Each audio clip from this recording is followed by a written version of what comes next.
right, Wednesday's Daily Math. Here we go. I hope y'all have had a great day so far and a great week. We've got 2 more days of daily math. Let's get started. First, solve and shade in to represent. It says 7/10, and we're going to take 4/10 away. So we'll start by shading in our 7/10. 1, 2, 3, 4, 5, 6, 7. And then we need to show that we took 4/10 away. So that's gone, 2, 3, 4. What is left? We have 3/10 left, and 3/10 is already in simplest form, so that's as low as it can go. All right, number 2, it said to find the area and the perimeter. Remember, area is all of the inside, and perimeter is the distance around the object, okay? So area of a rectangle is always going to be length times width. So we know that our length is 11 millimeters. We know that our width is 8 millimeters. So to get the area, we would multiply 11 times 8. That's one of your basic facts.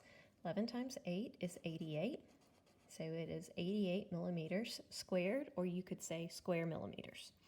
For perimeter, we're going to add up the lengths of all the sides. So if the bottom side is 11, that means the top side is also 11, because on a rectangle, opposite sides are the same. If the right side is 8 millimeters, the left side is going to be 8 millimeters, again, because opposite sides are the same. So you can double 11, and you can double the 8. So 11 plus 11 is 22. 8 plus 8 is 16. When you add that together, you get 38 millimeters. All right, number 3, fraction, decimal, and word form. Look at your whole. Your whole has been cut into 10 parts. 1 part is shaded, so how do we represent that as a fraction? We have 1/10. To write that as a decimal, 0, because we don't have a whole yet, put your decimal point, and then a 1. And then word form is simply 1/10.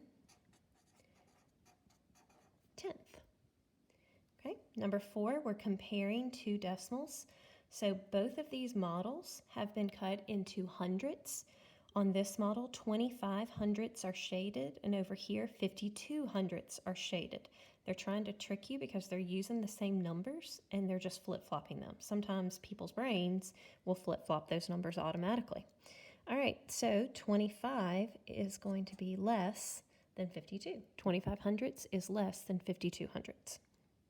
And then the very last one, they've given us a number line, and we are to order the fractions 8/10, 1/2, 7/10, and 1/5. So first, how many parts has my number line been partitioned into, or how many parts has it been cut into? So 1, 2, 3, 4, 5, 6, 7, 8, 9, 10 parts. Each one of these little tick marks represents 1/10. I'm going to go ahead and fill in those boxes. 1/10, 2/10, 3/10, 4/10, 5/10, 6/10, 7/10, 8/10, 9/10, and when you get to your 1 whole, that is 10/10.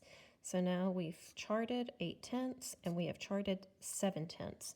So now we're going to find 1/2. Well, if our number line has been cut into tenths, half would be 5/10, because 5 is half of 10.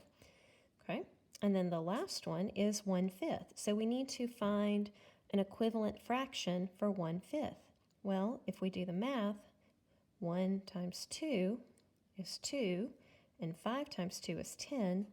So 2/10 is equivalent to 1/5. All right, I hope you found all those equivalent fractions on your number line. Y'all have a great Wednesday, and I will see you here tomorrow for Thursday's Daily Math. Bye, guys.